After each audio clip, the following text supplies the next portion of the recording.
اسلامي امارات وایي چې له هند سره په سیاسي او اقتصادي برخو کې د اړیکو پراختیا غواړي. سلام ستړي مشئ پام وکړئ د یاران ټي وي یوټیوب چینل څخه تازه او مهم خبر ته. د افغانستان اسلامي امارت د وایاند مراسیل وایي چې دوی غواړي له هند سره په سیاسي او اقتصادي برخو کې اړیکې پراخې کړي.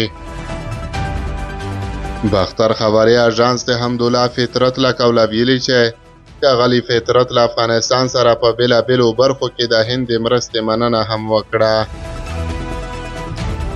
نوموړي دغه څرګندونې تر هغه وروسته وکړې چې د هند د بهرنیو چارو وزیر جي شنکر له افغانستان سره د بشري مرستو، ورزش او نورو برخو کې د دغه هیواد پر ژمنتیا ټینګار وکړ.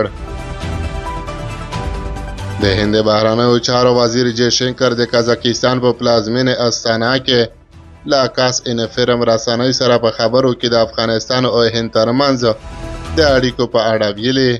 د خلکو ترمنځ ولسي اړیکې د دواړو ملتونو ترمنځ د اړیکو پایه جوړوي.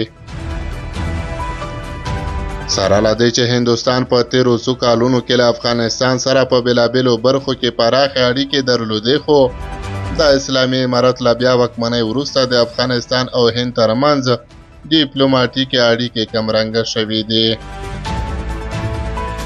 د سیاسي چارو د یو شمېر پوهانو په باور د افغانستان او هندوستان اړیکې له اسلامي امارت سره د پاکستان د اړیکو د نږدېوالي له امله کمرنګې شوې دي. اوس د اسلامي امارت په ګډون هندوستان هم هڅه کوي چې د افغانستان سره اقتصادي او سیاسي اړیکې جوړې کړي.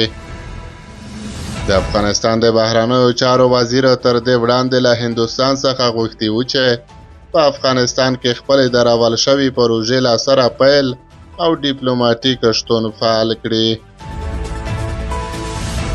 د افغانستان ملي دفاع وزیر ملا محمد یعقوب مجاهد هم تیر کال ویلي و چې د افغانستان اسلامي امارت له هندوستان سره د دفاعي اړیکو د بیا ټینګولو په برخه کې لیوالتیا لري، خو ټینګار یې کړی چې لومړی باید د دواړو حکومتونو ترمنځ ډیپلوماټیکې اړیکې بیرته عادي شي.